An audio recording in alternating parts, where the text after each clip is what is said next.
Sebelum lanjut nonton video ini, jika kalian suka dengan channel Pegawai Jalanan, silahkan kalian support kami dengan cara subscribe dan klik tanda loncengnya. Silahkan gunakan headset Anda untuk mendapatkan kualitas suara yang jernih. Selamat menonton.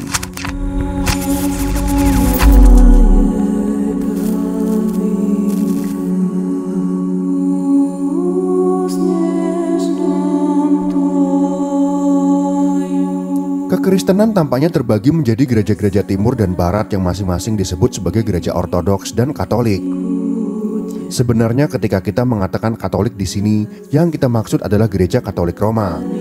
Bagi pengamat biasa atau seseorang dari agama lain, ortodoks dan katolik mungkin tampak sama, padahal sebenarnya ada perbedaan doktrin dan otoritas.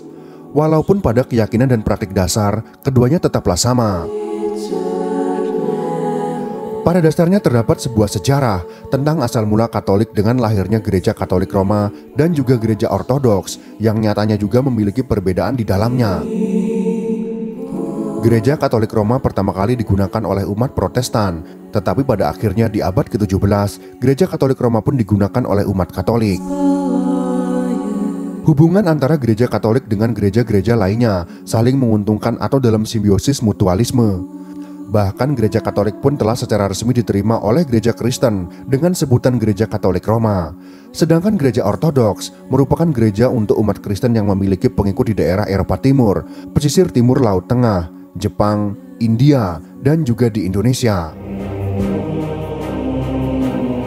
Pada tahun 1054 Masehi, agama Kristen terbelah menjadi dua aliran besar, yaitu gereja Katolik Roma dan gereja Ortodoks Timur. Perbedaan awal adalah letak dari gereja-gereja tersebut berada. Gereja Katolik Roma berada di Roma dan gereja Ortodoks berawal dari Konstantinopel yang kini bernama Istanbul. Namun pada saat ini, pusat monastisisme Kristen Ortodoks paling berpengaruh adalah Biara Santa Katarina di Jazirah Sinai Mesir dan Gunung Athos di Makedonia, Yunani. Gereja Ortodoks Timur lebih mementingkan metode-metode yang bersifat mistis daripada rasional dan juga tradisional. Maka tidak heran jika dibandingkan dengan gereja-gereja lainnya, tentu gereja Katolik Roma lebih dekat dengan gereja Ortodoks dari sisi upacara agama dan kepercayaan terhadap gaib. Lalu apa perbedaan antara gereja Ortodoks dan gereja Katolik? Gereja Katolik Roma menjadikan Paus sebagai pusat segala harapan, sedangkan gereja Ortodoks Timur tidak mengakui adanya Paus sebagai pengganti dari Yesus.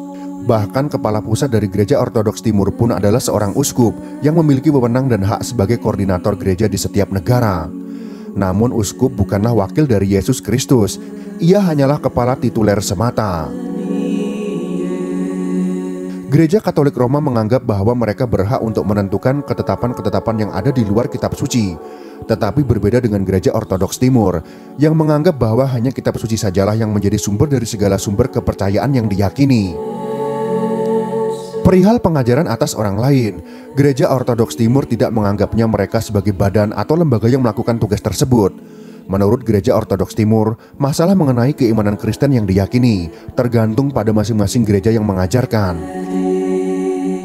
Bagi gereja Katolik Roma, hanya pejabat suci gereja saja yang bisa memberikan petunjuk untuk orang lain yang menuju kepada kebenaran Tuhan. Berbeda dengan gereja Ortodoks Timur yang menganggap bahwa berpusat pada hati nurani manusialah kebenaran Tuhan itu ada dan diyakini. Hanya gereja Katolik Roma saja yang bisa terjaga dari segala kesalahan yang diperbuat. Tetapi jika melihat pada pendapat gereja Ortodoks Timur, tentu roh sucilah yang masuk ke hati dan jiwa umat Kristen untuk menjaga mereka dari segala perbuatan salah yang diperbuat.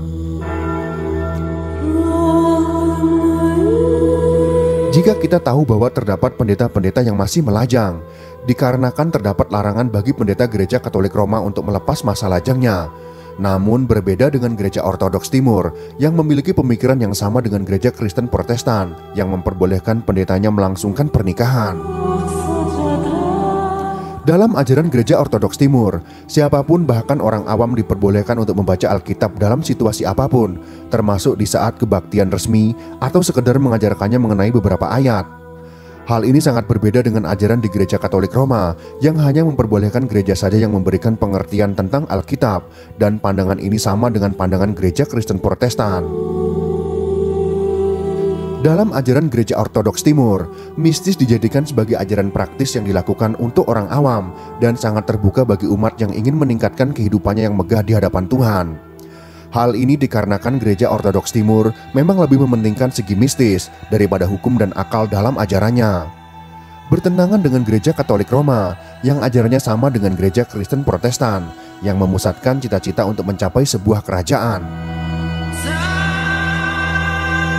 Jika Gereja Ortodoks Timur memandang semua derajat orang awam disamaratakan dengan pendeta yang berasal dari jiwa Kristus yang berfungsi di dalam diri mereka secara kolektif, namun lain halnya dengan Gereja Katolik Roma yang menganggap bahwa pendeta adalah seseorang yang suci dan mewakili Yesus Kristus di dunia ini.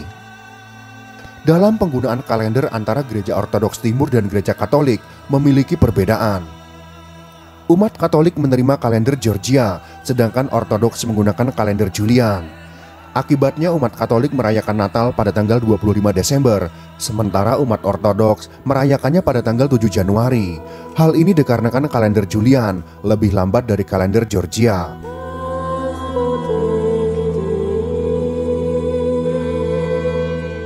Umat Katolik percaya bahwa Maria menjadi satu dosa tanpa asal dan karenanya pantas menjadi ibu dari putra Tuhan.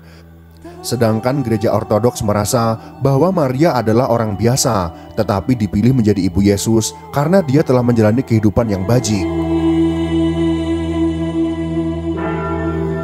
Pada penggunaan bahasa Latin tetap menjadi bahasa Gereja Katolik untuk waktu yang lama. Hanya setelah Konsili Ekumenis kedua, Gereja Katolik mulai menggunakan bahasa asli untuk kebaktian massal. Sedangkan Gereja Ortodoks tidak menerima bahasa Romawi Latin dan lebih suka menggunakan bahasa asli sejak awal. Umat Katolik lebih menyukai patung, sedangkan Ortodoks percaya pada ikon, bukan pada patung. Tidak seperti Katolik Roma, orang-orang percaya Ortodoks Yunani tidak menerima konsep penyucian dan stasiun salib. Pada tanda salib, saat di bahu, Katolik membuat tanda salib dari kiri ke kanan, maka Ortodoks dari kanan ke kiri. Selain itu ada perbedaan ritus dan tata cara ibadat serta busana yang dikenakan imam. Pada tempat duduk, di Gereja Katolik terdapat tempat duduk, sedangkan dalam Gereja Ortodoks tidak ada tempat duduk sama sekali. Baik imam maupun jemaat berdiri sejak awal sampai akhir ibadah. Sehubungan dengan sakramen Ekaristi Kudus, sementara Katolik Roma memanfaatkan wafer tidak beragi, sedangkan anggota Gereja Ortodoks Yunani menggunakan roti tidak beragi. Itulah perbedaan Gereja Ortodoks dan Gereja Katolik Roma, dan mungkin masih banyak perbedaan lainnya. Pada dasarnya Gereja Ortodoks adalah gereja yang berpusat di timur, dengan status sama antara pejabat suci gereja dengan orang awam. Hal ini dikarenakan Gereja Ortodoks Timur yang menganggap bahwa berpusat pada hati nurani manusialah kebenaran Tuhan itu ada dan diyakini. Sedangkan pada Gereja Katolik Roma adalah gereja yang berpusat di Roma dengan Paus sebagai pemegang kekuasaan tertinggi dan para pendeta dianggap sebagai orang-orang suci. Meskipun Gereja Ortodoks tersebut tidak berada dalam persekutuan penuh dengan Gereja Katolik, mereka mempunyai hubungan yang erat dengan Gereja Katolik, sebab mereka juga mengakui ketujuh sakramen dan mempunyai jalur apostolik. Dalam kondisi darurat, misalnya karena diambang maut, seseorang dari Gereja Ortodoks dapat meminta imam dari Gereja Katolik agar memberikan sakramen minyak suci atau urapan orang sakit, ekaristi, dan pengakuan dosa. Itulah beberapa perbedaan antara Gereja Katolik Roma dengan Gereja Ortodoks Timur. Semoga informasi ini bisa bermanfaat untuk kita semua. Jika kalian suka dengan video ini, silakan berikan jempol ke atas. Dan jika kalian menganggap video ini bermanfaat, maka bagikanlah untuk teman-teman Anda yang lain. Terima kasih sudah menonton.